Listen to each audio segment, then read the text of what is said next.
Welcome to Miss Martin Muses. Welcome to Miss Martin Muses, where we muse upon what makes me laugh, makes me cry, makes me happy, makes me sad, or just really ticks me off.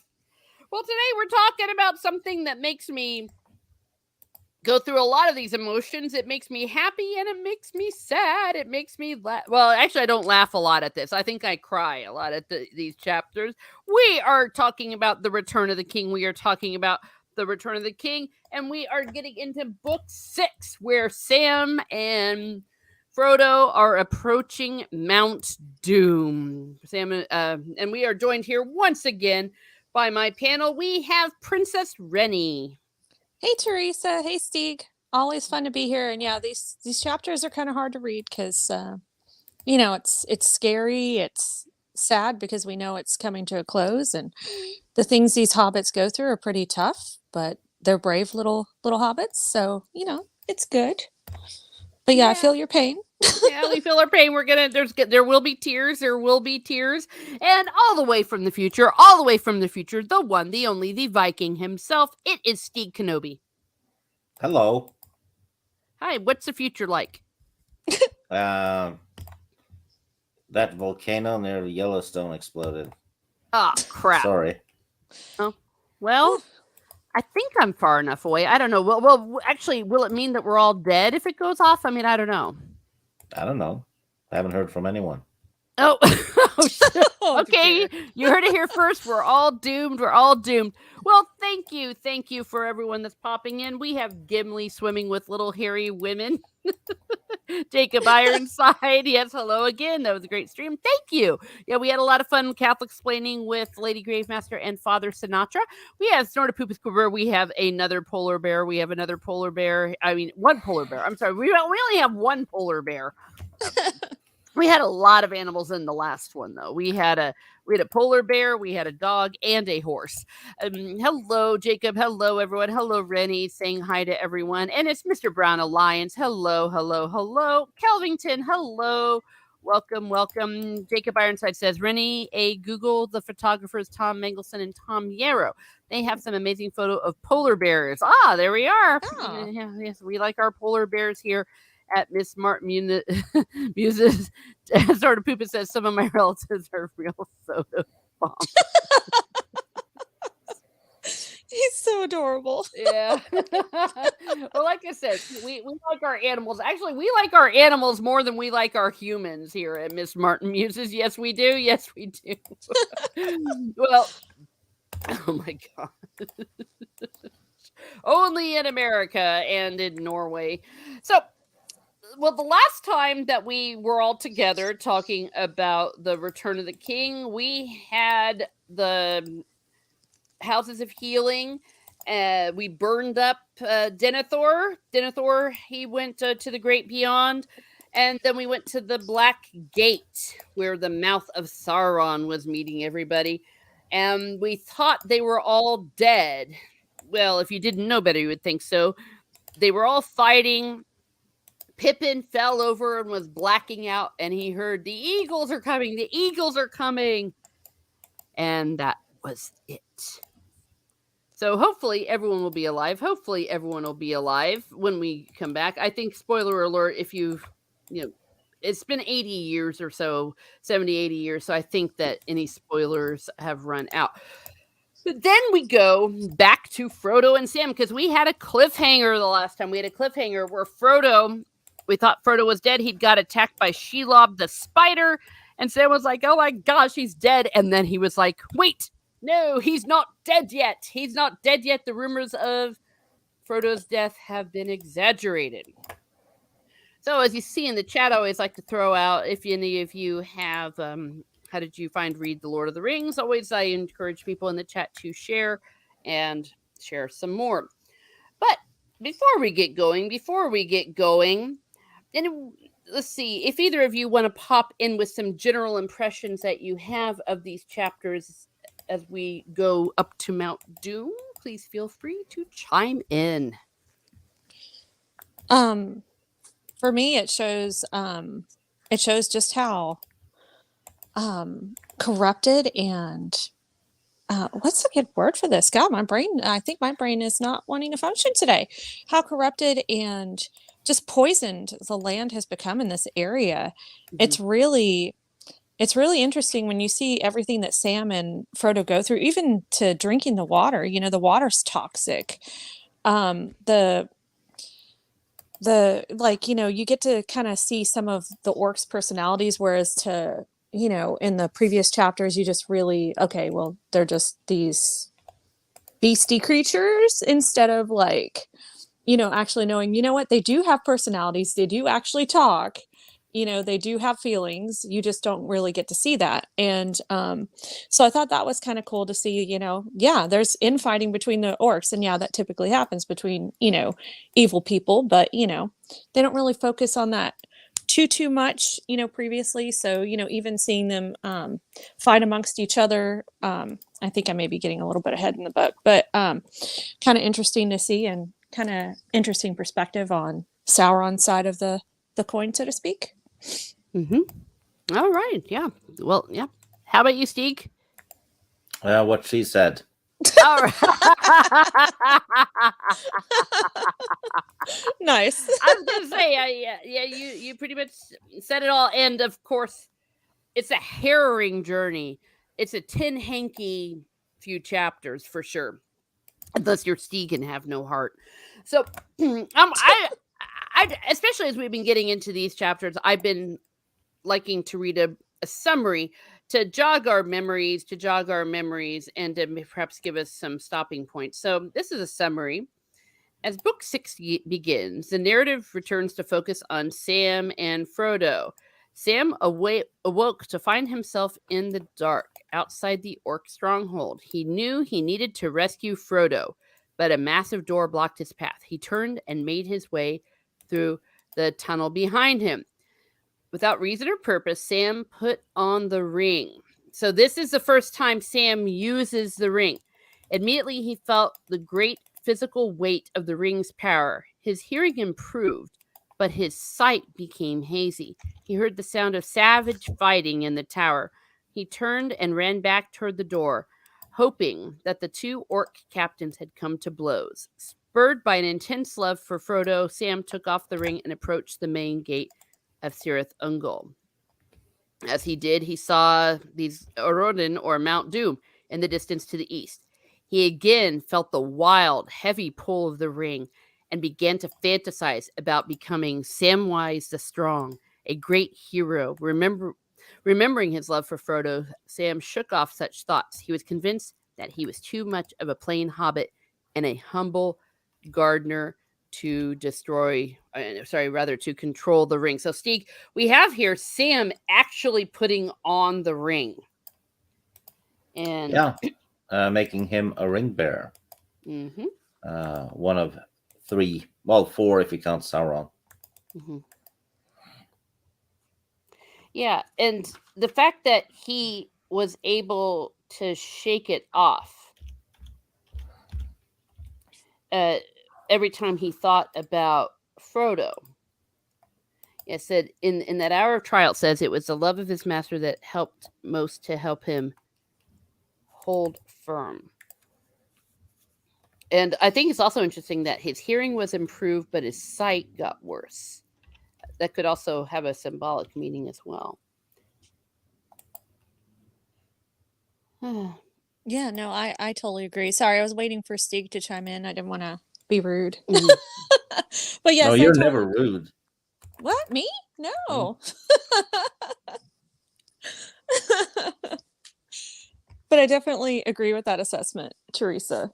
I think that, yeah, the ring clouds your vision, so to speak. So I think that's a really good way to say it. Mm-hmm. Yeah, and you kind of see it in the movies too. You basically it's like you get like a shadow vision. Yeah, I really like what they did with that, because it really kind of conveyed that idea.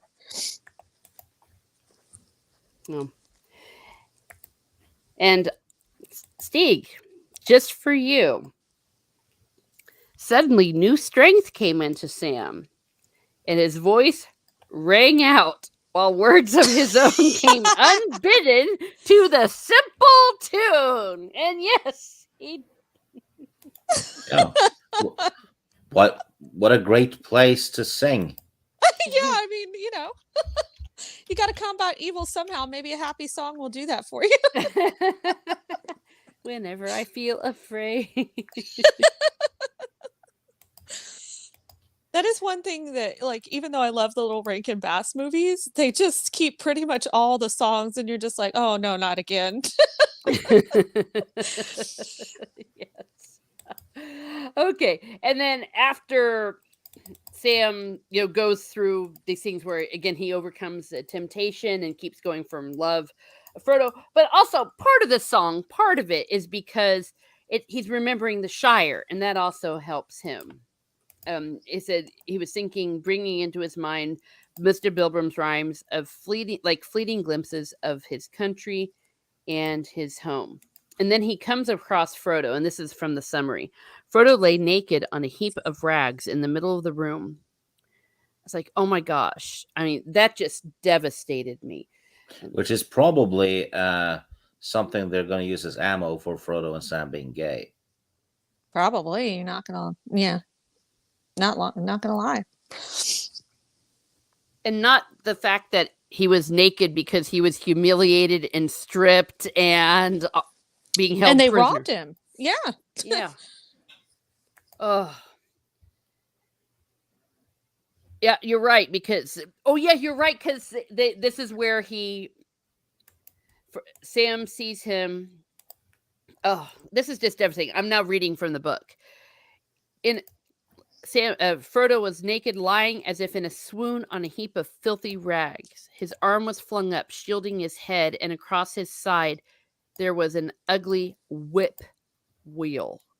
Sorry. So he's been whipped. And Frodo, my dear, cried Sam, tears almost blinding me. It's Sam, I've come. He half lifted his master and hugged him to his breast. Gosh, that's so moving. And you're right. Idiots are going to try to pervert that into something that it is not at all. And Frodo's like, am I dreaming? Am I dreaming? He's like, you're not dreaming at all. It's me. I've come. He said, I can hardly believe it. There was an orc with a whip. Then it turns into Sam. Oh, gosh. I mean, anyone that thinks that this is kids' material. Oh, my gosh. And yeah, he closes his arms as he lays back in Sam's gentle arms. And Sam kisses him on the forehead. Come wake up, Mr. Frodo, he said. So I think actually I've seen some idiots try to use that as a gay thing. And because he looks like he's holding a whip. Oh gosh, no. Well, you see, yeah, that's just perverted on so many different levels. Not that perverted saying that this is a sex scene. Or that it's supposed to be giving us hints that there's a gay thing going on. No, this man has been whipped, beaten, tortured, and there's this great love for his comrade and friend. And yes, he does love him. I mean, dudes can love other dudes, and it doesn't have to be eros, Well, but don't you so I totally get that, and people don't understand that, but don't you love your friends platonically? I mean, isn't that, that doesn't mean you want to have sex with them, it just means I really care about this person, and that, they're like family to me, Exactly. Also, a lot of the same things that was done to Gollum were now done to Frodo. Oh, good one. You're right. Oh gosh. I do like how the extended versions brought this into this, and it's a little bit, well, it's kind of off topic of what we're talking about, but how Sam couldn't really enter the gates without the light of Arendelle, the little file that Galadriel gave Frodo. So I thought that was kind of cool, and they put that back into the extended versions because they had those, I guess, would you call them I can't even think of a gargoyle kind of things that wouldn't let him through the gate, and he could feel them kind of piercing through him. Mm-hmm. And he just brought it up. Sudden thought came to him, and then he was able to get through. And when you watch the theatrical versions, it's like they don't really explain to you how Sam got in there, because it's, Mordor is supposed to be fairly impenetrable, especially the deeper and deeper you get into it. Mm-hmm. And they didn't really ever explain that. It's like, well, that's a miracle. He's already there. Good deal. but they do show you in the extended version, like, okay, well, this is actually how he got in, and I thought it was really cool that they added that back in. Yeah, certainly some of those details. Kelvington said, since the ring makes you invisible, is it possible that it's bending light away from you, thus making it harder to see beyond the ring's field? That's a good way to look at it, but I think they said it makes you kind of like in the Wraith world, right? Yes, yes. It's like you're not in the real world. Yeah. You're kind of Uh, in between almost. yeah. Yeah. Yeah. Almost like a ghost. Yeah, and if you stay there too long, you become part of it. Mm-hmm. Makes sense. Yeah. Well, and then when Frodo kind of revives, he says, they've taken everything, Sam. Do you understand? Everything. The quest has failed. Even if we get out of here, we can't escape.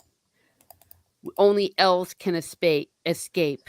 So he's like almost on the brink of despair. It's like we're all doomed. We're all doomed. And then Sam goes, "No, not everything. I got the ring. Yay!" And then Sam, Speaking he of doesn't. He doesn't say despair anything. and doom, Wilkins is in the chat.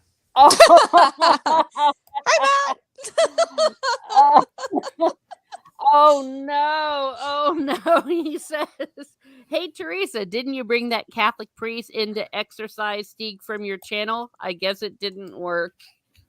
No, No, the priest loves Stieg. see, Yeah. it loves me, and it didn't mention you, Wilkins. Matt.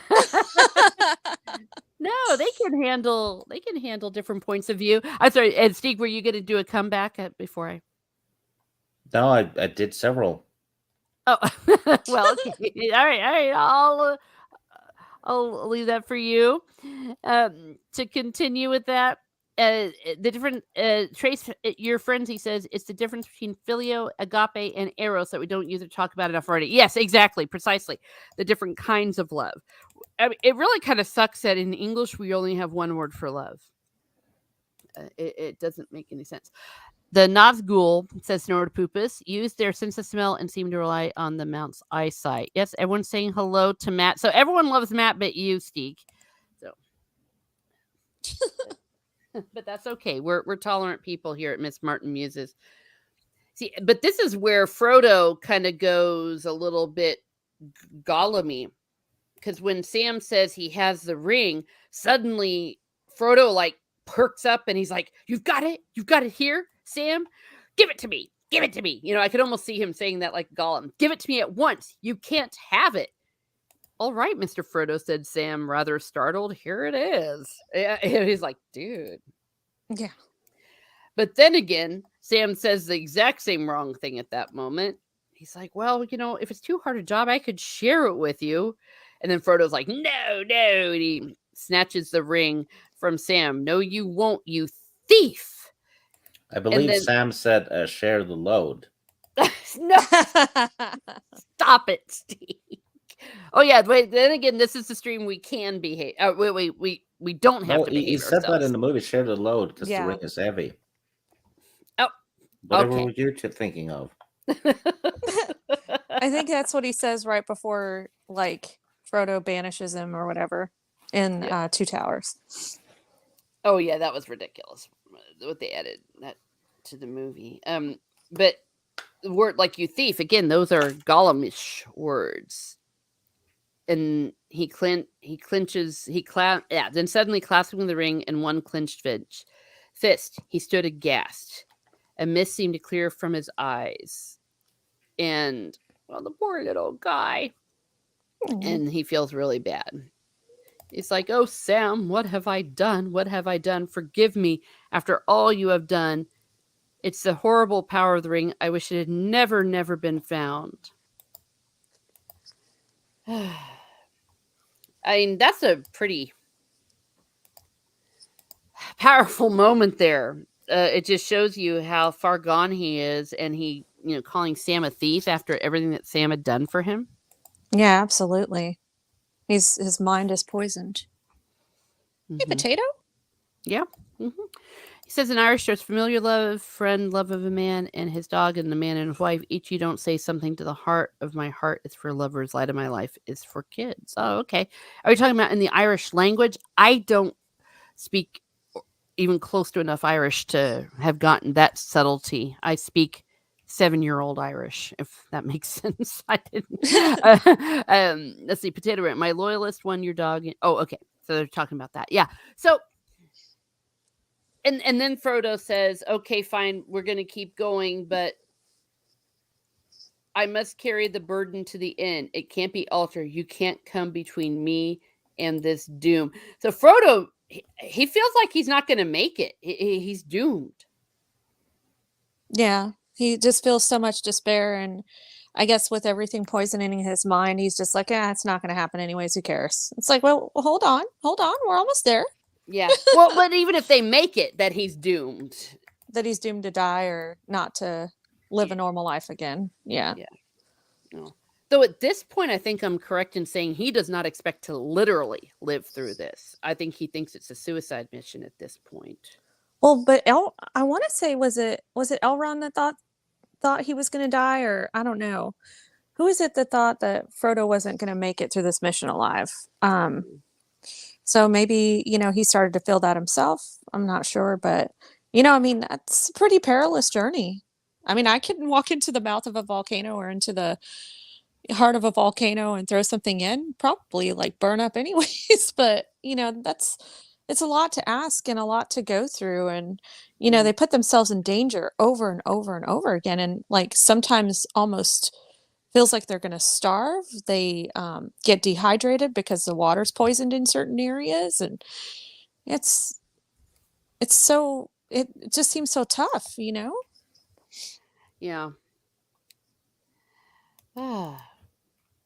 Yeah, I mean, my heart is so heavy with all this. And then it was not very long, though. Fear made it seem an hour at least before he heard Sam's voice calling softly, "Elbereth, Elbereth." So at this moment, they're calling upon Elbereth again in many ways, the way that they did when they were going through with the Shelob in that darkness. And then they decide to go ahead and get out the lembas bread. And even though it's mostly gone, there's still enough left. And this has been seen in many by as viaticum, because they're basically talking about death. And this is going to give them the last strength that they need before they go on. And Frodo sinks to the ground. "I'm going to faint. I don't know what's come over me. I can't go on, Sam." And then Sam goes, "I do, Mr. Frodo. Hold up now. It's the gate." And he's like, "Now for it." And he drew out the elven glass of Galadriel again. And then Sam cries out, "Gilthoniel Albereth." And again, speaking in tongues. We're speaking in tongues. For why did he not know? He thought his thoughts sprung suddenly back to the elves in the Shire. And then Frodo also speaks out in tongues. He yells out in Elvish something that I don't know what it is because I can't speak Elvish. And Which then at is that point, really smart to do. Scream out in Elvish inside an old prison when you don't want to get caught. Yeah. What's worse, that or singing a song? Yeah, I don't know. I don't know. Potato Revan, I have starred your question. We will get to that in a bit later because just I want to move on until we get to that question. But that is a very good question. But this here it actually has a point because by crying out that they're calling upon Elbereth in Elvish. And at that moment, the will of the Watchers was broken with a suddenness, like the snapping of a cord. So, calling upon that and using the light of the file, the Elven Glass of Galadriel, that actually it was almost like magic, like good magic. You know what I mean? It broke the spell of darkness. Yeah. And that's how they were, and then they were able to get past. And then out of the black sky there came dropping like a bolt a winged shape, rending the clouds with a ghastly shriek. And thus ends this chapter. Yeah. Maybe someone heard of them. Oh, no.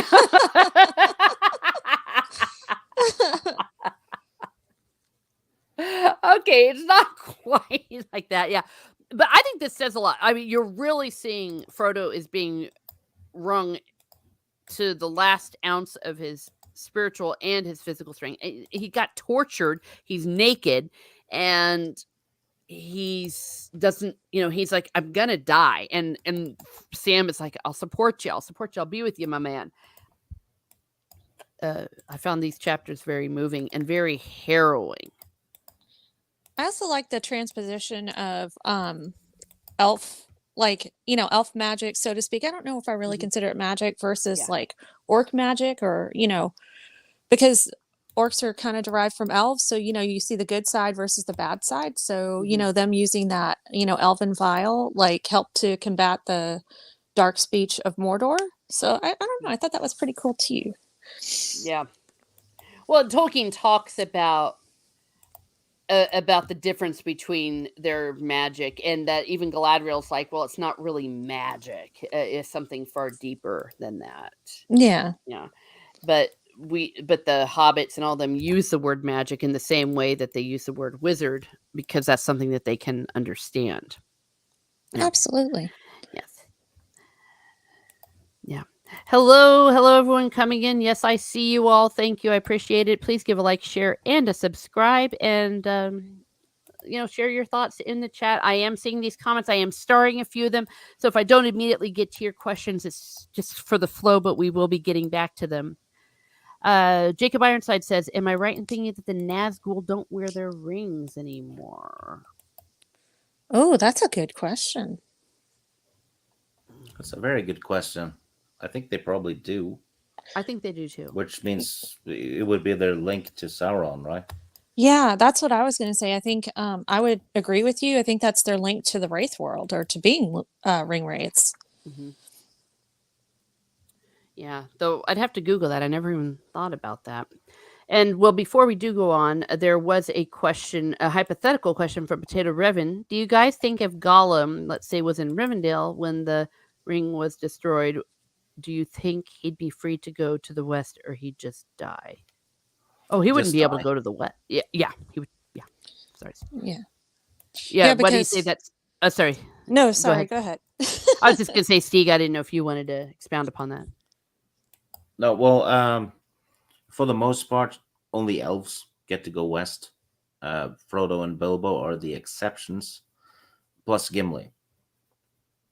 Yes. Yeah, and part of the reason why Frodo was allowed to, as opposed to what, say, for example, Gollum, is that part of it was because he friggin' destroyed the ring. It was, or tried to. Was that what you were going to say, Princess Rennie? Oh, what I was going to say about Gollum is I think he would have died, because the reason he was alive for so long is because his soul, or his like existence, was kind of tied to the ring, because he was pretty much a hobbit before he got, before he found the ring, and then he just turned into this creature. But I honestly think it's what kept him alive. Mm-hmm. So once it's destroyed, I see him like kind of getting decrepit, like Bilbo was, because Bilbo was kept fairly young for being 110 or 111, and then he gets away from the ring and he just deteriorates. So I kind of see Gollum going that route. So, but yes, I definitely agree. I don't think he would be allowed into the West at all. Yeah, and he didn't have it. There was no redemption in what Gollum had, and that was part of the reason why they were granted the favor to go to the west. He would die, and die very pitifully. Again, the character of Gollum, I can't completely hate this character, because I think he is just such a tragic figure. I mean, yes, he made his choices, but my gosh, what a miserable existence he had. Well, and if you think about it too, if it wasn't for him, maybe Sauron would have found the ring faster. It's Mhm. because he took it into the deep, dark areas of his cave and just kind of did his own thing, that nobody really knew he existed, other than like, oh, there's this crazy creature, stay away from him. But they didn't know he had it. Yeah. And I think that's kind of what Gollum's Gandalf is telling to Frodo. He's like, I feel like he has a role yet to play in this. And that if Bilbo hadn't spared his life, they all would have been effed. So, Absolutely. yeah. I'm still having my leftover on behaving myself from Father Sinatra being I know. I was just biting my. We were so well behaved. We were so well behaved. Both me and Lady Gravemaster were. Yeah, Potato Revan says, I imagine him feeling free of it and then lying back and turning to dust. And Yeah. before we move on, is Aragorn related to one of the Nazgul? I believe only in the sense of the line of the kings, but I don't know if it's the line of the kings. I don't know. Isn't one of them Numenorian? I can't I remember think if that's at true or least not. one of them might be. I'd need to double check. I've slept since then. Same here. yeah. I'm like, I think so, but I don't know. Yeah. Oh yeah, and I forgot. Yeah, I forgot to mention that they actually have to dress as orcs. They look so cute when they did that Yes. in the movie. I like that, and I did enjoy that part that they had to be orcs to go on. And then, gosh, this is again an I just can't stand. I'm rereading this week, and I just can barely stand this. It is just so intense. The Land of Shadow. Oh yeah. And we know this because that was from the poem In the Land of Shadows Where the Darkness Lies. They are getting to ground zero of this. So we have Frodo and Sam. This is from a summary. Scattered as far all over the valley, as far as the two hobbits could see, the armies of Mordor awaited the final battle. So this is all happening while Aragorn and all of them are doing their thing toward the gate. They continued. Frodo and Sam had no choice but to go on. They continued moving northward, looking for a good place to leave the mountains and move east. They overheard two orcs quarreling, speaking of a rumor about a great elf in bright armor who is on the loose. On the third day, Frodo and Sam turned into a narrow eastward road and traveled over it for several miles in the darkness. Over some time, they heard a great company of orcs approaching from behind. They were unable to move aside, and the company overtook them. But in the darkness, its leader assumed the hobbits were orcs and forced them into line with the others. Yeah, I love that. So they had to march along. But at least they blended in. They weren't like, hey, who are those guys? You know? Exactly. Yeah.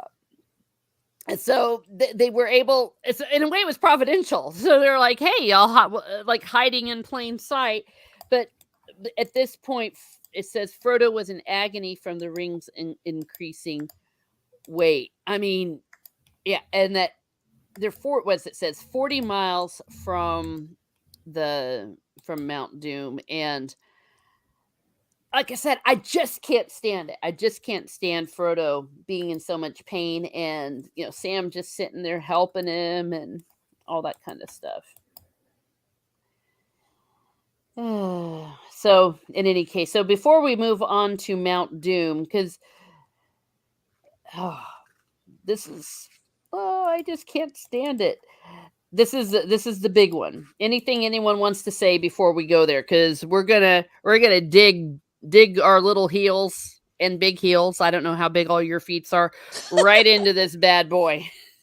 Well, I don't have that big a feet, but but yeah, it's kind of like, we were talking about earlier. You really get to see just how corrupted and poisoned this land has become. You can feel it when you read the words that Tolkien puts in the book, and just how insanely corrupted these former elves or descendants of elves really are. Like orcs, it's funny because no matter, pretty much every story you read, good versus evil, the bad guy always believes in his purpose and thinks he's doing the right thing, so to speak. And so, the orcs are like, we've got to do this for, our master, aka Sauron. And, so they really do believe that they're fighting the good fight, but just to see how perverted and disgusting the land has become, and their way of thinking and why they feel like they're doing the right thing, it's just kind of weird to me, and it's interesting to see their point of view. And it's funny how they kind of said in the last chapter, the orcs pretty much stole almost all of Frodo's stuff that they could manage to steal, aside from his clothes and pretty much the Lembas bread, because they're like, oh, I don't think they really like this. So anything that just seems kind of not so evil, they don't really want to touch. And so I just think it's a really interesting perspective to have on them. And what they go through to prepare for battle, a little bit different than what you see in Rohan or Gondor, right? So I really enjoy it, but at the same time it's very cringe for me. So if that makes sense. I know that sounds really weird, but it's interesting to see that perspective, but at the same time it's just like, oh, really? You guys really think and feel this way? Or like, oh, that's really what it's like to be in Mordor, Mm-hmm. Yeah, absolutely. Well, it says here in the description, what is it? The air seemed almost dead, chill and yet stifling, dreary, flat, drab-hued. Oh, I mean, it's just great rolling clouds, and It's like you're breathing poisoned air even, yeah, I get claustrophobic just reading this. Okay, I want to see if there's any comments from the peanut gallery before we move on. Okay, Potato Reverend, I'm going to star this and come back to this question later because we're about ready to go into the sad part and the intense part. That's a good question, though. These are great questions. Jacob Ironside says, it's in letter 246. Sauron, who still through their 9 rings, which he held, had primary control of their wills. He holds control of the rings, but they still wear the rings. Okay, thank you. Okay, thank cool. You. Yeah, you see, we got the best chat ever. They really are awesome about like bringing these facts up, man. Yeah, thank you. Thank you for helping us out. Yeah, absolutely. All right, well, let's do this. Mount Doom. We finally gotten here. And as they're kind of slogging along and Frodo's half dead, it says in this chapter, a dark thought grew in Sam's mind. Never for long had hope died in his staunch heart, and always until now he had taken some thought for their return. But the bitter truth came home to him at last. At best, their provision would take them to their goal, and when the task was done, there they would come to an end, alone, houseless, foodless, in the midst of a terrible desert. There could be no return. Oh my gosh. Ugh. Now, Steve, even your heart had to melt a little bit on this one. No, because I was thinking, why don't you just eat Gollum? Oh, God. Well, Gollum's not there yet. Gollum's not there yet. Yeah.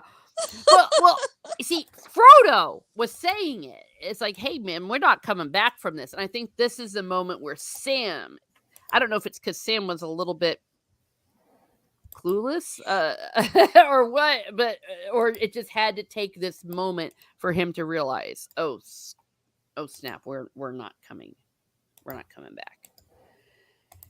And then Sam thinks, so that was the job I felt I had to do when I started, to help Mr. Frodo to the last step and then die with him. Well, if that is the job, then I must do it. Oh my gosh, Sam! So loyal. So loyal. And so strong. He's willing to give his life. To be honest, it's his job. Well, he made a promise, and he believes in following through with that promise. When you say his job... He's Frodo's gardener. That implies that he should die for him. Get out. I can't. No, I don't think that's in that contract. But the job, but it was his job.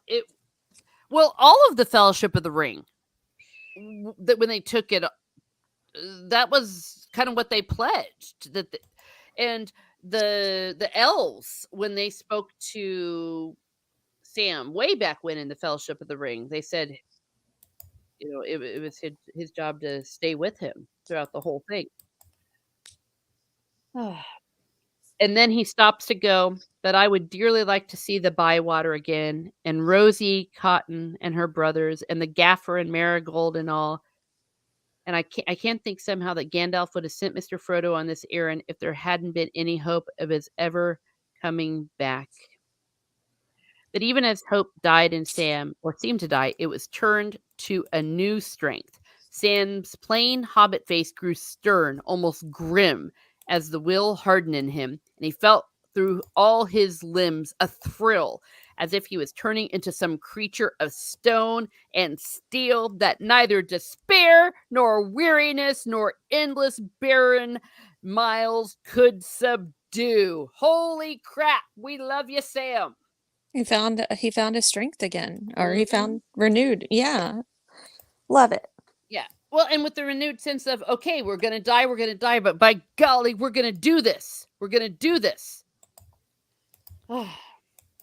So, yeah.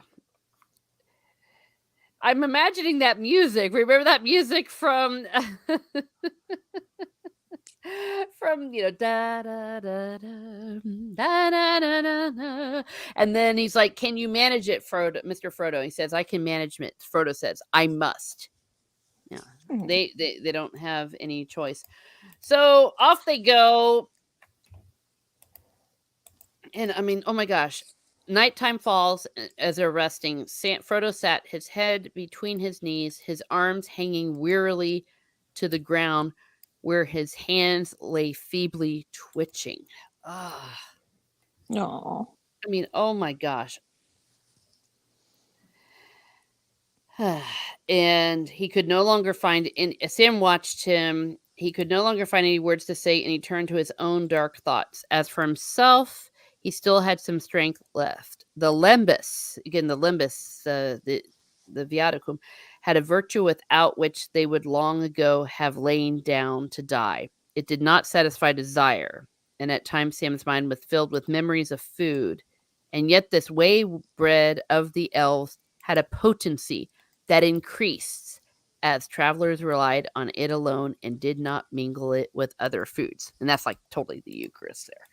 Yeah. Yeah. It fed the will, and it gave strength to endure and to master sinew and limb beyond the measure of mortal kind. But oh my gosh, with Sam sitting there twitching and his head down. It's probably dehydration. Oh well, that Yeah. well Yeah, that well, too. yeah, it probably is because you can get twitchy from that. Yeah. Well, hell yes. I mean, and these dudes, they've been walking around, they're hanging around a volcano and they're poisonous, bulbous gas belching everywhere. Makes you wonder how Sam managed to stay fat. Right? Well, let's be fair. Do we have a description at this point? Maybe he lost some weight. He'll gain it all back later when he goes to Gondor. But yeah. And then once again, he's trying to get Frodo to go, and he's like, and Frodo's like, "I can't manage it, Sam. It is such a weight to carry, such a weight." And Sam once again says, "Then let me carry it for you. You know I would gladly." And then he's like, "Stand away! Don't touch me! It is mine. Be off!" And then his voice, and his hand strays to his sword hilt. He almost like attacks him, but then he says, "No, Sam. But you must understand, it is my burden, and no one else can bear it. It is too late now, Sam, dear. You can't help me in that way again. I am almost in its power now. I could not give it up. And if you tried to take it, I should go mad." So this is also a bit of a foreshadowing. He's saying, I couldn't give it up, even if he wanted to. Yeah. He was too far gone. Yeah.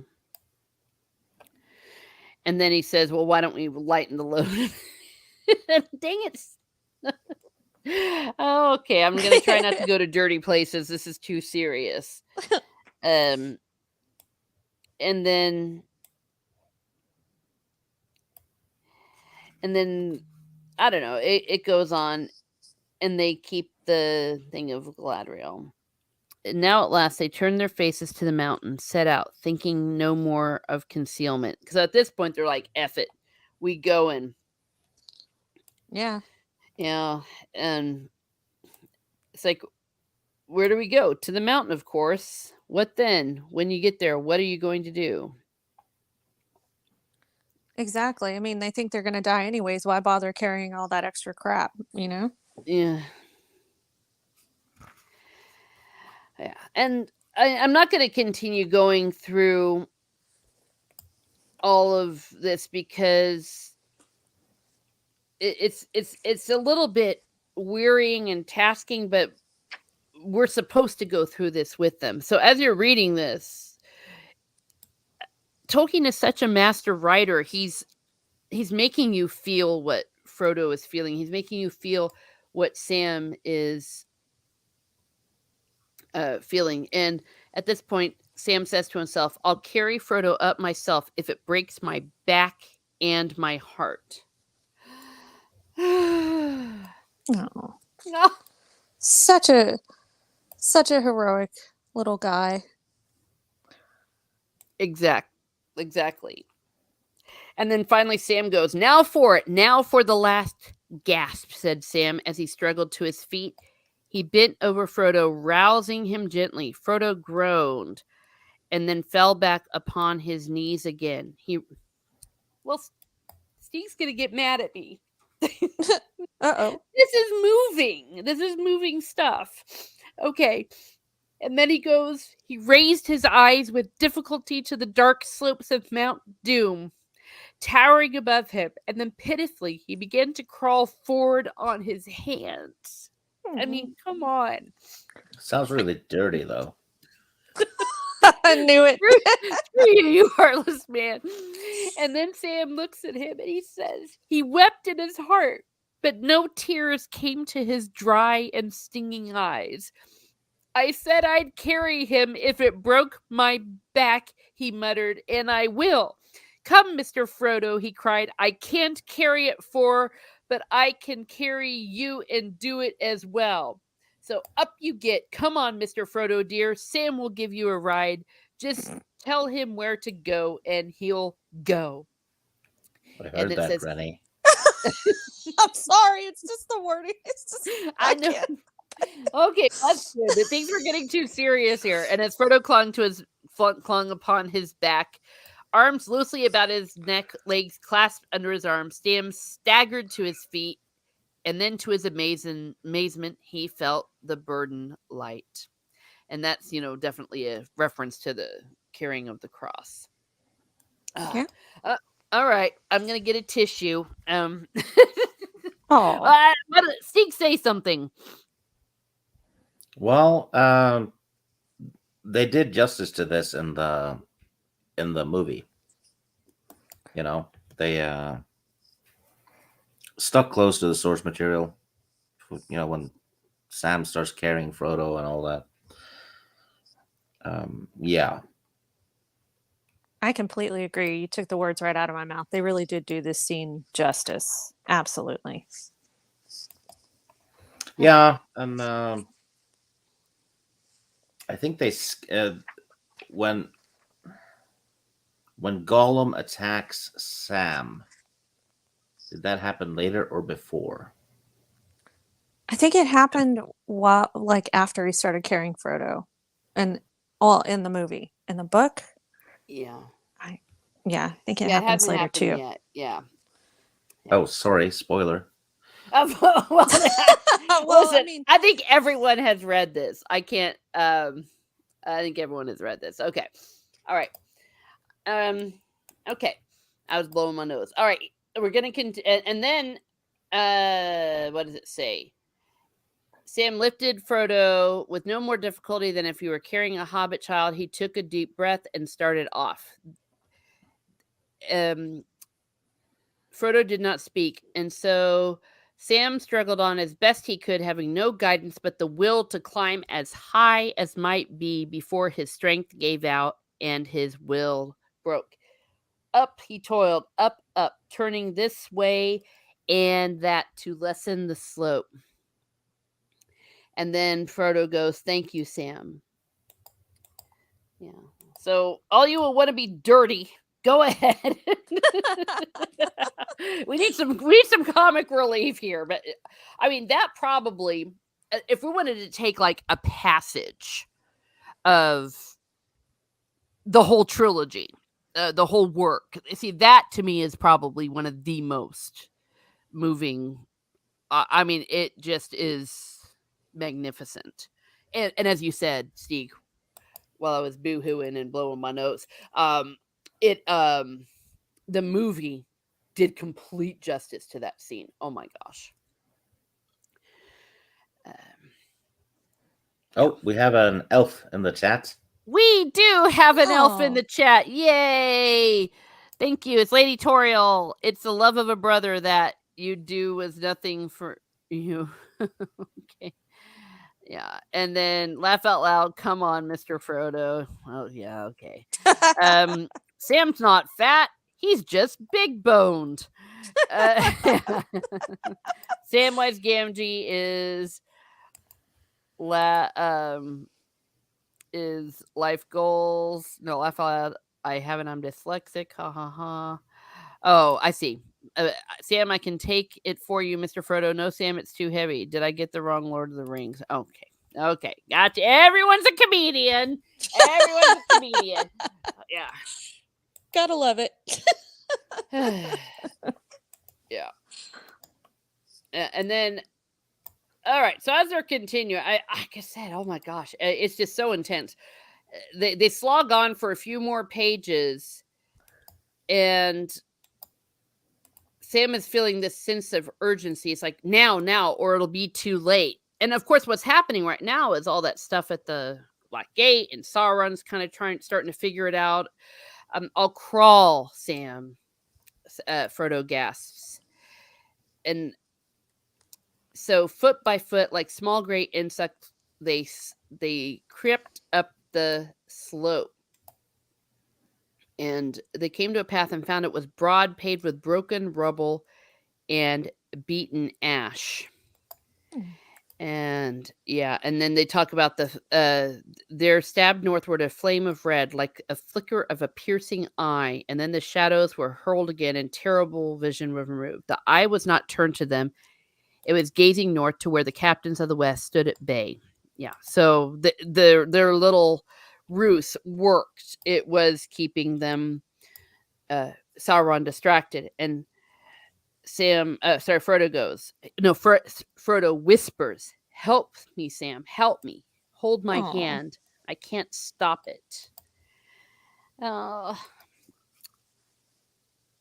And then Sam was thinking, "Oh my, he spotted us. It'll all be up, or it soon will be." Now, Sam Gamgee, this is the end. This is the end of ends. So they're ready to go. But then a sudden weight smote him, and he crashed forward, tearing the backs of his hands that still clasped his master's. "Wicked master," it hissed. "Wicked master cheats us. Cheats Schmeagol Gollum. Give it to Schmeagol. Yes, give it to us." So, yep, here comes Gollum. Give it to us. I'm sorry. Oh, you're terrible. Yeah. Give us the load you shared. Give it to Smeagol. That sounds awful. Sorry, Teresa, don't hate me. No, don't. No, it's all like, okay. It's Mount Doom, not Mount Poon.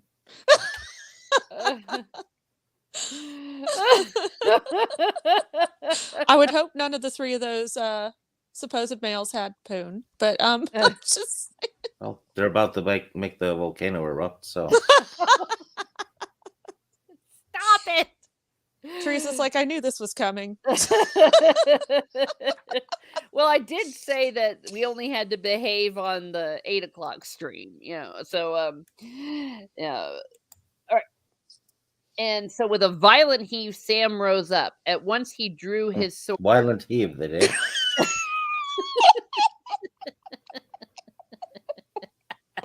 He rose up. You evil man. Oh, guys, I'm not even going to read this, Potato Revenant. Oh, that's rude. You see, Lady Toriel knows what's up. These chapters rip at your heart. Yeah, Rennie Well, and you see, Steve. Gollum is after Frodo's ring. He's fiercely attracted to that ring and has traveled far to get it. So naturally, he's pissed when they seem to, don't want to give it to him. Okay, Lady Toriel, Steve, and Rennie are heartless people. I'm sitting here pouring my heart out. All right. Okay.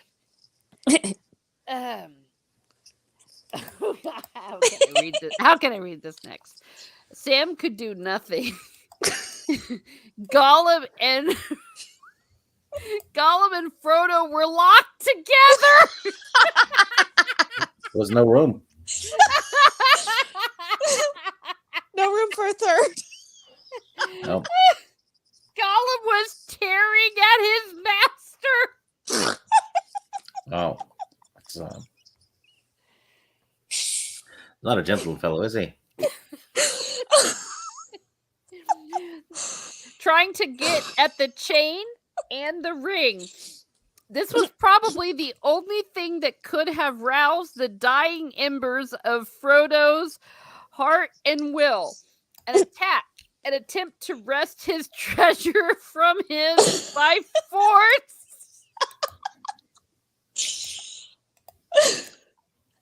Yeah, What's wrong with you people? What? You're the one laughing. I'm not laughing. I don't think people should laugh about this.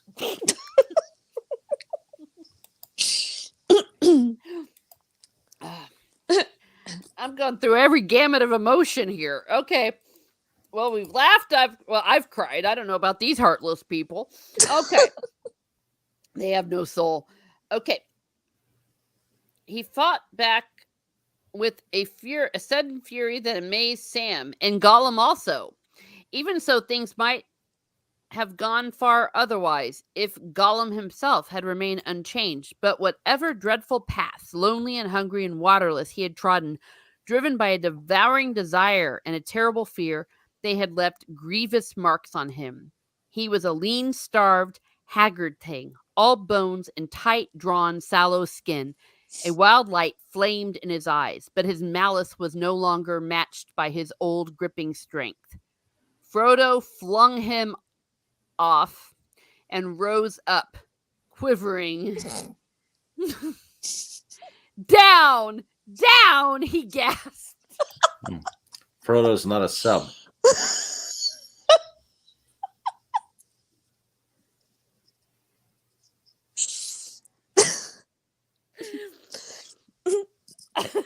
Why?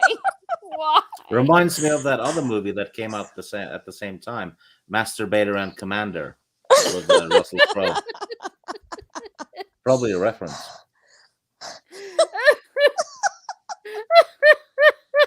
Kick 44 says, "Wee bit early for a snort counter." Well, I already said that the most important passage of the whole trilogy already happened, so fine. Frodo, I bet Frodo loved his strength.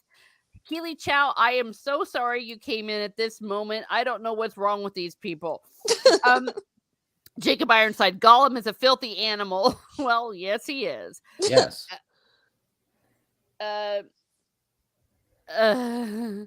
Yeah, exactly. Let's continue.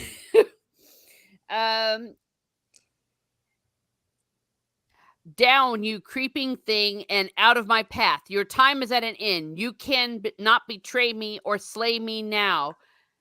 Sam saw these two rivals then with an other vision, a crouching shape, scarcely more than the shadow of a living man, a creature now wholly ruined and defeated, yet filled with a hideous lust and rage. And before it stood stern, untouchable now by pity, a figure robed in white, but at its breast it held a wheel of fire. Out of the fire there spoke a commanding voice. Be gone and trouble me no more. If you touch me ever again, you shall be cast yourself into the fire of doom.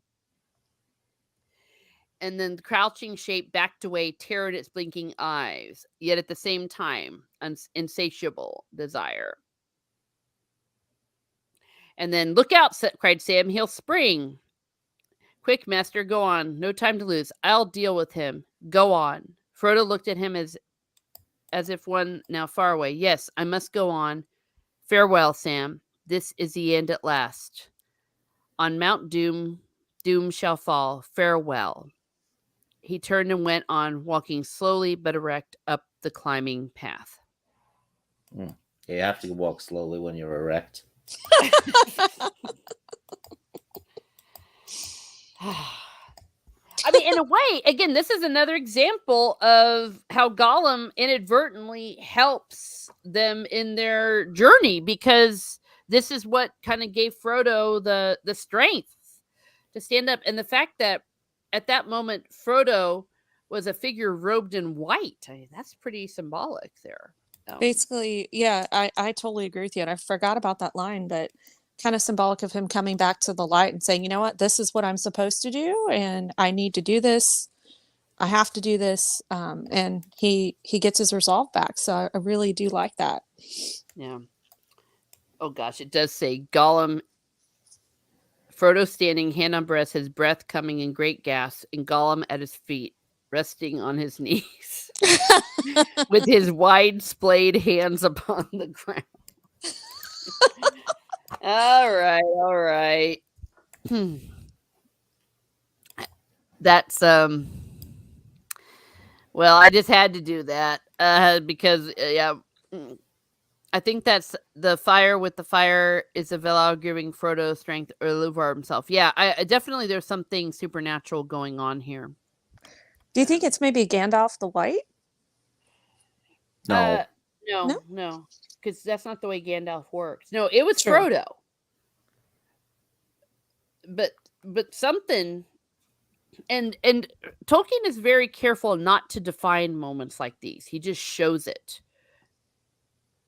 Perhaps leaving it open to interpretation. But whatever was good, because white does, figure robed in white, that's what Frodo looked like. So obviously good magic or whatever you want to call it was going on here at this point. Yeah. Yeah. I mean, they were already speaking in tongues and all that. Who knows what's going on at this point? They're going to start rolling on the ground. Okay. So off goes Sam. Frodo. And then now, said Sam, at last I can deal with you. It's like he's been waiting for this moment. He goes to kick his butt. And he draws his blade ready for battle. But Gollum did not spring. He fell flat upon the ground and whimpered, "Don't kill us. Don't hurt us with nasty, cruel steel. Let us live. Yes, let us live a little longer. Lost. We're lost. And when Precious goes, we'll die. Yes, die into the dust." He clawed at the ashes of the path with his long, fleshless fingers. "Dust," he hissed. And Sam's hand wavered. His mind was hot with wrath and the memory of evil.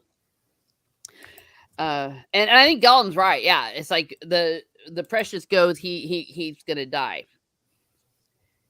Yeah, absolutely. And if you think about it, what's it gonna do to Bilbo? Right? Frodo doesn't know. Oh, that's true. Yeah. But I'm also thinking more in the sense of Gollum dying, in the sense, yes, maybe physically, but also he won't want to live without his Precious. He'd kill himself. Like if he doesn't kill himself the way he kills himself, if you will, at the end of this chapter, he would have thrown himself off the mountain if he'd have realized that it was done. He would have killed himself. Yeah, that makes sense. Yeah. And then, but deep in his heart, something restrained him. Yeah, because he wanted to kill him. Sam could not strike this thing lying in the dust, forlorn, ruinous, utterly wretched. He himself, only for a little while, had borne the ring, and now dimly he guessed the agony of Gollum's shriveled mind and body, enslaved to that ring, unable to find peace or relief ever in life again. But Sam had no words to express what he felt. "Oh, curse you, you stinking thing," he said. "Go away, be off. I don't trust you as far as I could kick you, but be off, or I shall hurt you."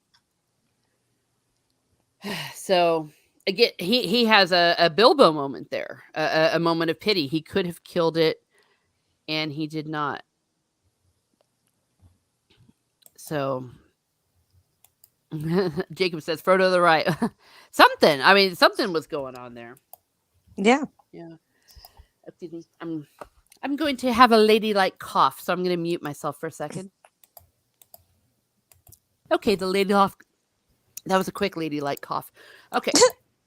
Yeah. So anyway, so up Sam goes up to the mountain. It was dark and hot, and deep rumbling shook the air. Frodo, master, he called, but there was no answer. So he plunges in. At first, he could see nothing. In his great need, he drew out come once on, more. Rennie. Sorry. Wait, what? Explain why you laughed, Rennie. I laughed at he plunges in. Okay, I'm sorry. Oh.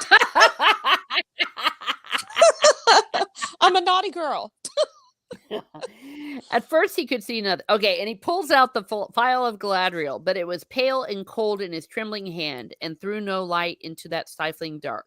He was come to the heart of the realm of Sauron and the forges of his ancient might, greatest in Middle-earth. All other powers were subdued. And so off he goes, and this goes on for quite a while. The light sprang up again, and there on the brink of the chasm, at the very crack of doom, stood... I shouldn't laugh. Stood Frodo, black against the glare, tense, erect, but still as if he had been turned to stone. Wow. Welcome, Justin Proper. This is very serious part of the book. Well, my emotions are messed up because I had to read all that sad stuff about Frodo being all messed up. All right. No, he seems happy now.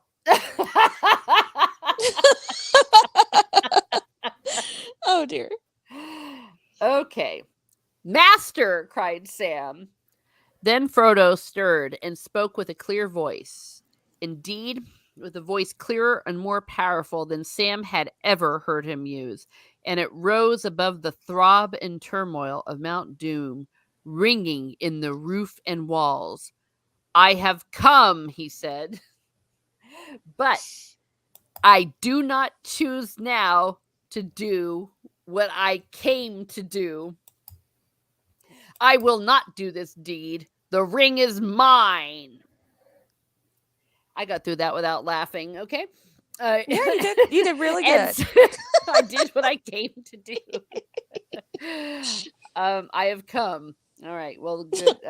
Congratulations. And suddenly, as he set it on his Took a finger, lot, he vanished. didn't it?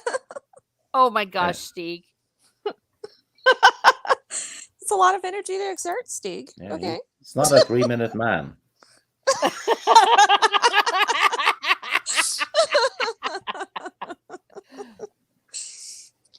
Okay. And he vanished from Sam's sight. Sam gasped, but he had no chance to cry out, for at that moment many things happened. Something struck Sam violently in the back. We know that is Gollum. I hope it's Gollum with a rock and not something else. No. Oh.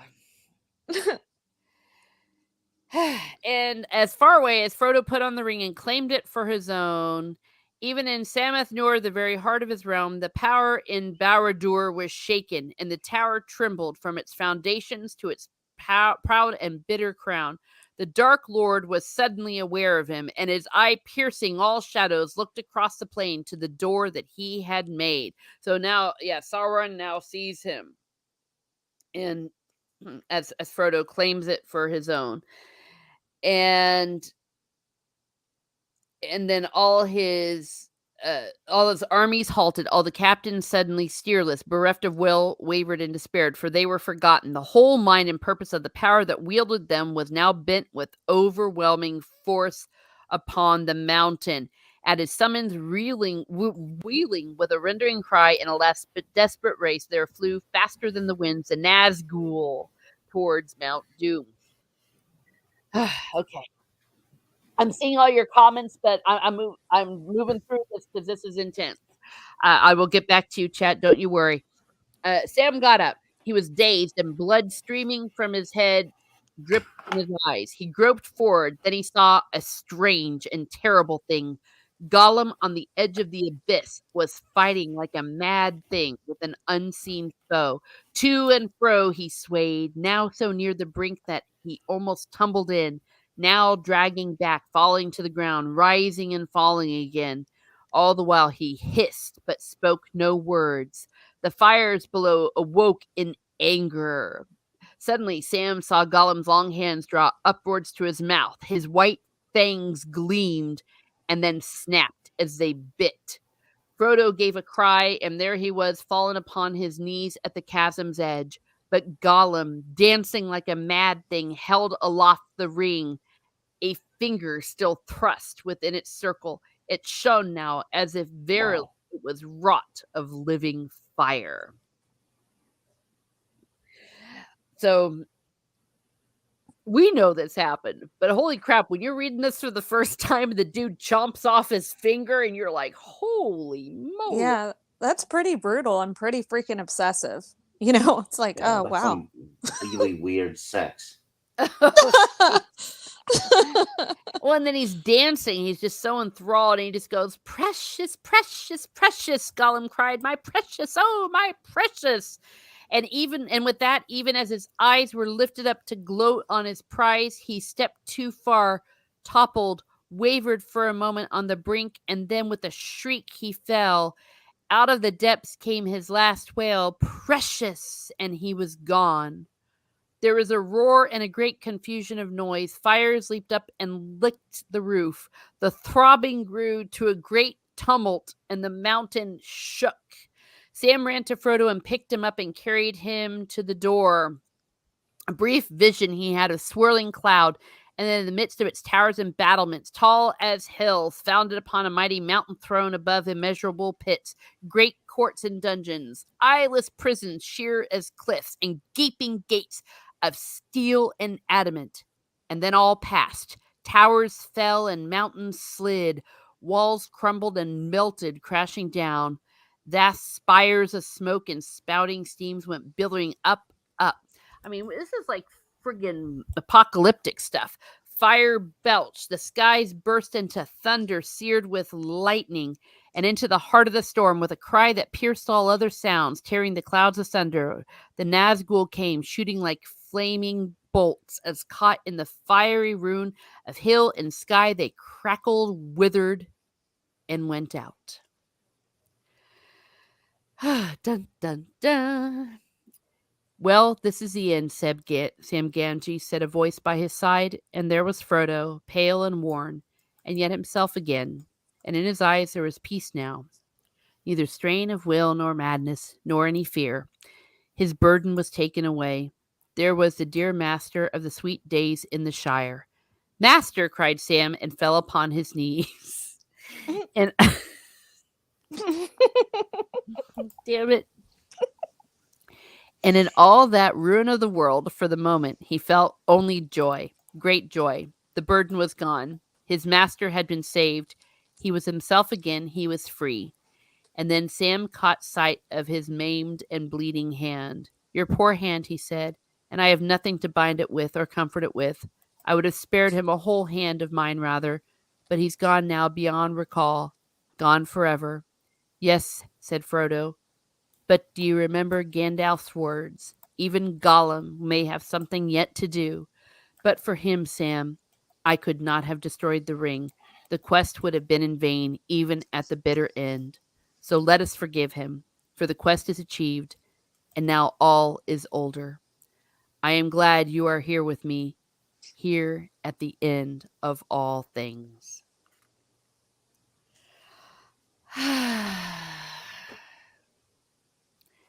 Now, how amazing is that, for frack's sake? Well, I'm glad they didn't sing because Right? that there was like, it's a place where they would sing, wouldn't you know? Typically, yeah, but I think they were just too tired to sing Yeah. Yeah. or recite poetry. I mean, but yeah, Steve, I mean, I'm going to ask you to say something serious because I mean, this is the end of it. This is how the quest ended and all that. What did you think about this, if you can recall, or what are your thoughts on how this all played out? Well, I kind of knew that Frodo and Sam weren't gonna die Mm-hmm. because there was more left of the book. Oh, You know, well, that's true. yeah. If it had ended there, actually, that would have been a good ending, wouldn't it? Yeah, it could have. Yeah. Yeah, it that would have worked. They just died. It's happened in other stories. Yeah. Yeah. That would have been really sad though, because of all that they went through just to perish and like, all right, the end. It's like, oh man, that's pretty rough. Mhm. Would have been better than how Luke Skywalker ended. Yeah, absolutely. Absolutely. Well, certainly, yeah. But well, I think it's pretty intense how he says we must forgive him, for the quest is achieved and now is over. Yeah. I mean, you can't hate a dead person too much, can you? Yeah. And, he did his part, like Gandalf said. So Gandalf Yeah, was right, of course, again. And, it just proves like everyone plays their part. So you can't really hate him when he helped to destroy the ring, even though it was inadvertently. Yeah. and Gollum is the best character in the story, easily. Oh, help us out there with Steve. What makes you say that? He has way more depth than everyone else, Uh-huh. and he's probably more memorable. You know, people remember Gollum more easily than they remember Mary. That's true. Yeah, I can see that. Well, I like the way Tolkien doesn't keep it simple. He's not just a frothing at the mouth villain. Um, and as Frodo says, he says, "Without him, I could not have destroyed the ring." So it was like it was meant to be. Yeah, you can see how George Lucas took inspiration from this scene because it ends almost the same as um, Return of the Jedi. Instead of Gollum, who craved basically the dark side through the ring, it has a similar ending to Anakin, except Anakin throws the ring, which is represented by Palpatine, into a pit. Yeah, to save his son. Yeah, and you get the similar effect. It's similar, but it's not necessarily exactly the same. No. You know, but it's yeah, you can see similarities. Mm. Justin Yeah. is saying that there's more throbbing where he is. Oh There's too no. much information. Yeah. Gandalf is the bad guy. Stairs in Irish, or are you saying stories? Stairs in Irish? Two words. Rennie Oliver Cromwell. Oh, yes, I was about ready to say yes. We can hate dead people. Yes, Oliver Cromwell. Holy crap! Yes, you want to talk about someone that I'm probably gonna spend purgatory and time over because yeah, that what that man did is yeah. And I have a friend when we took her to Ireland with us on a tour, me and my sister, and she didn't know anything about Oliver Cromwell. But by the end, she was bitter because every single place we went, they were like, "Well, this was destroyed by Oliver Cromwell. This was destroyed by Oliver Cromwell." But we digress. We digress. But that is a good point. Yes, you can hate dead people. It is possible. Okay, I think we just missed a lot of really sexual. Oh man, Proper was dropping some crazy bombs in the chat. Yeah, finger. Oh, okay, all right. Was this book series all just a gay metaphor? Well, there's some quote unquote Tolkien scholars that think so. All right, so yeah, a lot of here in Lord of the Rings, not Star Wars, minimal throbbing here. I'm not usually watching streams during these times. Yeah. Rennie, I heard that, says Lady Toriel. She is rebuking you. Sorry, Toriel. No, it's all good. But no, I agree with you, Steeg. I, I'm not a liar when I say I have my favorite characters, but you're right. Gollum is the most memorable, and the fact that the Peter Jackson movie and the actor, holy crack, Andy Serkis, just killed. I mean, he was perfect as Gollum. His performance was so burned in our eyes. I have an Audible. Andy Serkis reads these books, and whenever he reads Gollum, it's just like he is Gollum. And he read The Hobbit, I remember, on a live stream during when the pandemic first started, and The Riddles in the Dark, all of that. It's amazing. But yeah, but talk about every gamut of emotion. I mean, gosh, these chapters were intense. Oh, absolutely. Absolutely. And you could just feel how uncomfortable and I don't want to say tragic, but how big the struggle was for Frodo and Sam, I think Tolkien did a really good job of conveying that. Mm-hmm. Yeah, I mean, that's just the hallmark of a master writer, that he's able to do that just with words. Yeah. Paints amazing pictures, with his words. Yeah. And like I said, he made me go through, he made me laugh, made me cry, made me happy, make me sad. He didn't really tick me off, though. Tolkien cannot tick me off, because when a man delivers like that, when an author delivers, holy crap. And this is, I think, why no matter what anyone says, The Lord of the Rings will always be the quintessential magnum opus of fantasy writing. Just all there is to it. Sounds more like a Tuesday night for me. Yeah. well, Justin Proper, if you want to get a little taste, go to the lowlights from the Battle of Helm's Deep. That was a new level of something. That was a new level of something. Okay, yeah, we're gonna stop here. Now the next chapters are denouements. So I'm thinking we can finish this up in probably 2 more sessions, because I think there's still too much material for us to go through, because we have the Fields of Cormoran, which is what happens after this, the Steward and the King, which is a great chapter, of course, and then the Homeward Bound and the Scouring of the Shire. I think if there wasn't the Scouring of the Shire, we might be able to wrap this up, but there's a lot going on with that. Those last chapters, And they unfortunately didn't really touch on that in the movies, but it's a really, really good chapter in my opinion. Yeah. Justin, check out the playlist. I have it on the playlist. All right. This is fun. Thanks for this. Well, thank you. All right. Before we wrap this up, and what I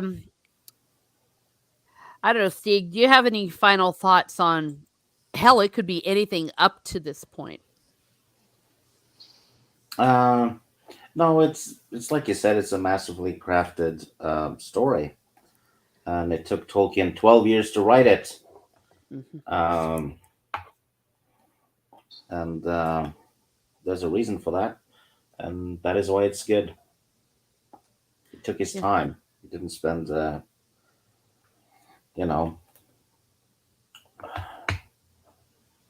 2 weeks like the people writing new TV shows do. Oh, geez, yeah. Yeah. It wasn't rushed. Well, and he stayed true to the world in which he was writing. Yeah, You know. he's stuck to the lore, which is racist now. Oh yeah. Yeah, go figure, right? Yeah. Interesting though that one man manages to stick to all that lore, and then you have 100 people at Disney can't even stick to one man's lore. Precisely. Right? Well, they are the product of Mordor now. They took the ring. How about you, Rennie? Um, I really like I was telling you guys, Frodo and Sam's journey is really, one of the hardest things to read, but I appreciate reading it and rereading it because you just realize how awful Mordor is and the kind of struggles that they suffer and everything they go through to get this ring destroyed. I mean, it's a pretty harrowing experience and it speaks a lot to their character. I mean, look at all that they're suffering and going through to accomplish the mission. Yeah. It's pretty amazing and it's pretty awesome. I mean, of course, I my favorite, chapters are, all that camaraderie between Rohan and Gondor and then uh Aragorn and Gimli and Legolas. I just really love those chapters, but you have to appreciate these as well for everything that, they do as far as the story goes. And yeah, literally ending with pretty much that line. This is the end of the quest, so to speak. Mhm. So the mission is over, and now we have to find out, okay, so what happens next? It's not all, puppies and unicorns. Yeah. No, yeah, absolutely. And I can't really say much more because I'm an emotional mess right here. So it's like I have every gamut of emotion I've just felt on all of these. But yeah, well said. And we're not done yet. We're not done yet. We got the denouement and excuse me, the rather interesting scouring of the Shire. Potato Reverend did say a question. I promised him we'd get back to it. I just don't remember things like the Blue Wizard and all that. Do you think what were the other wizard dudes doing at this Oh, point? that was way before. And Tolkien said the two blue wizards failed, but he So they didn't say basically how. perished or died? Died or got turned. I don't know. He just Oh, said they failed. okay. So there, yeah, and sometimes what I also like about how well Tolkien inhabits his own words. Sometimes he'll even just say, "I don't know what happened." It's like it's his own history, and he's just discovering the history, and he just couldn't. It's like, well, people say this happened, but I don't know. Um, where was Raddergast? They don't really say, but I mean, I assume when certain things happen, he died or he just kind of hid out Oh, and took care of the it's animals. hinted that he basically shape shifted into an animal because they couldn't find him anymore. Yeah. They went looking for him, and he wasn't there. He was never seen again after I think it was Gandalf had spoken to him. Hmm. I think this is in the Council of Elrond chapter. They had gone there looking for him, and his place was just empty, abandoned. Mm. Yeah, you're right. Yeah, a substance of it. Yeah, I do believe. And speaking of which, holy crap! I'm just thinking, oh my gosh, look at all this more stuff that we have to look at. Well, there we are. Well, I want to say thank you to everyone. Thank you to um, let's see, everyone that came in. Thank you to my mods, and I don't know if I had a chance to thank Keck. I think Keck and or Shane Nolan. Many of you were helping out earlier today.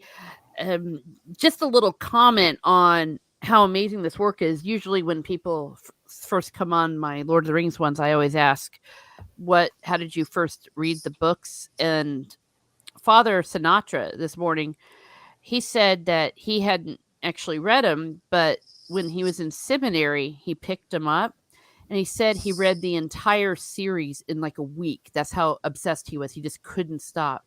And first of all, we were like, holy crap, and you survived, because you talk about the gamut of emotions, how deep it is, but it also tells you how masterful and unbelievable this work is. And once you get immersed into it,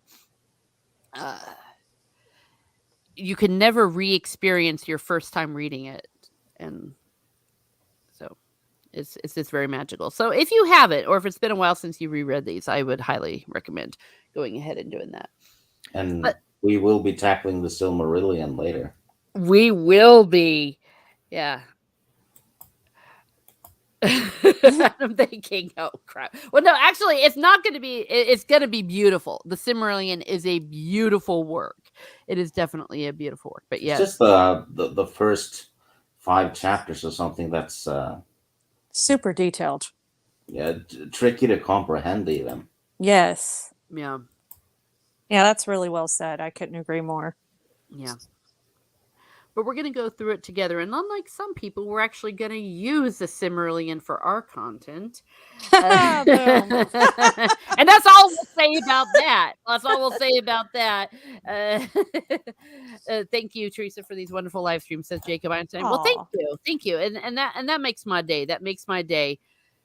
And yes, probably it will be. Well, like I said, nothing beats our Helm's Deep one. That one just went. Oh my gosh, yeah. And then, well, the Ints is a pretty good second. Yeah, the answer are a good second as well. Yeah, but no, I really do enjoy these, and again, the best chat ever. I love seeing you all, and all of you that are listening in the replay. I know a lot of you do come back and listen to these in the replay. Thank you for being here. I'm going to go ahead and end this party. Have a great day, everyone. Have a great day, and be certain. I Don't sniff glory holes. What he said. Have a good, just off. Goodbye.